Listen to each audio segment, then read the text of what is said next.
Hi everybody. So this week we're going to be doing, since this is the last week of school, we're going to be doing review every day of like those really big skills that we learned throughout the year.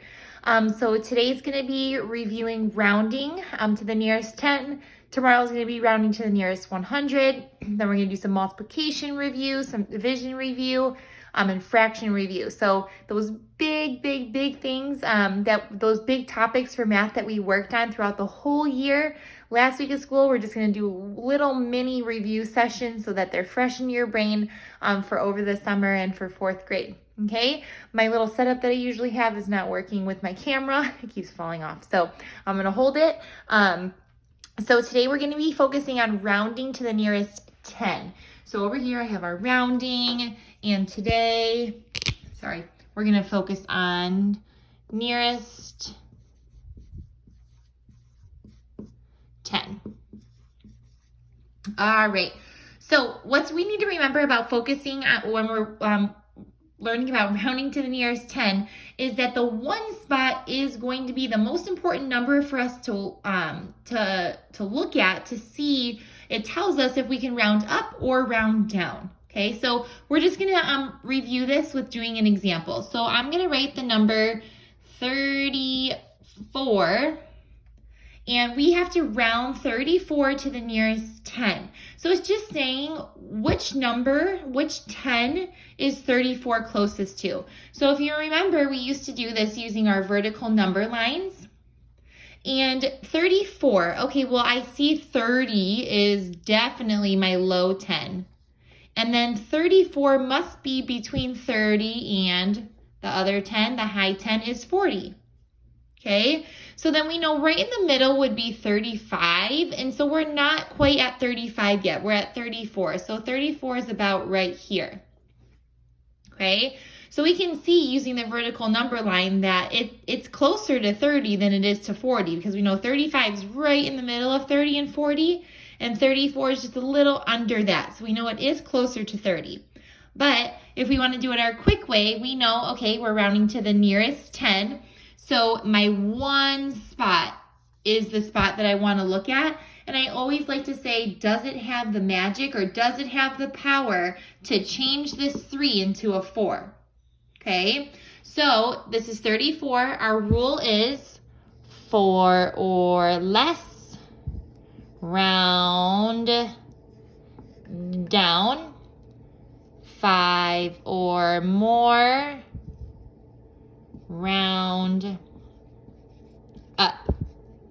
All right, so since this is a 4, our rule is 4 or less, so 4, 3, 2, or 1, it's gonna round down, and it's a 4. So the 4 does not have the power to change that 3, okay? If it was a 5, 6, 7, 8, or 9, it would, but it doesn't have the power to change that 3, so the 3 stays the same, and then the 4 you change into a 0, so 34 rounded to the nearest 10 is 30. And that goes right with our vertical number line, where we could see that 34 is closer to 30 than it is to 40. Okay, we're going to do another example of rounding to the nearest 10. Again, we're just focusing on rounding to the nearest 10 today. We're going to do 100 tomorrow. All right, we're going to do the number 87. And we want to round 87 to the nearest 10. So when I'm doing that, I'm going to do my vertical number line. And I know my number is 87. I hear 80. The one that you hear is going to be your low 10.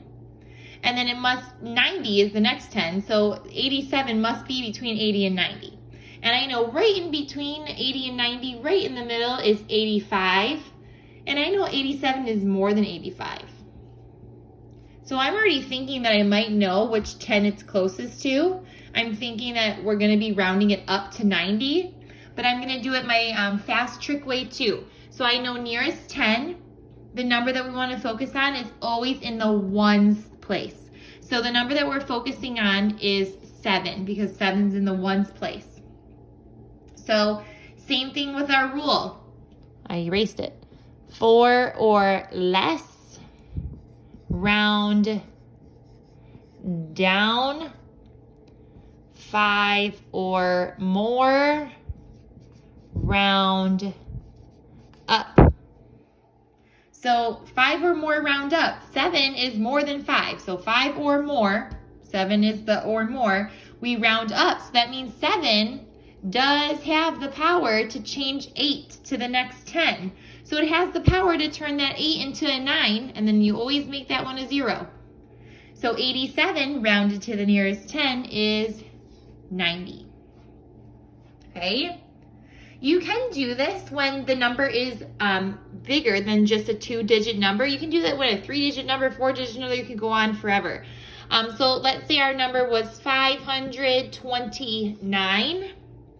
Same thing when you're rounding to the nearest 10. You're still only looking at that one spot at first. The one spot is a 9. And I know anything 5 or more, you round up. A 9 is more. So that means right to this 10, it has the power to change that into a 3.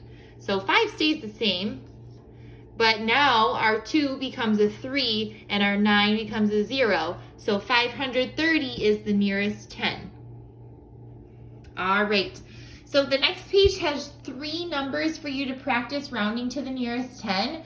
If you need any help, of course, let me know. There is another video underneath this video that explains it in a different way. We all learn differently, so sometimes the way I explain it doesn't really stick in your brain as much as maybe like another video or somebody else explaining it a different way. So it's always beneficial to watch the other videos that I put on here too, because it might show you something that works better for how your brain works. So make sure you watch those, and then you have 3 problems to do on the next page.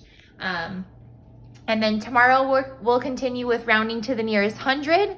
And then, like I said, we'll go over some more skills later on this week. Last week is school, so really push hard and push through. I wish we were all together so much, but I appreciate all of the hard work that you're doing from home, and I miss you more than you'll ever know. Okay? Bye, guys.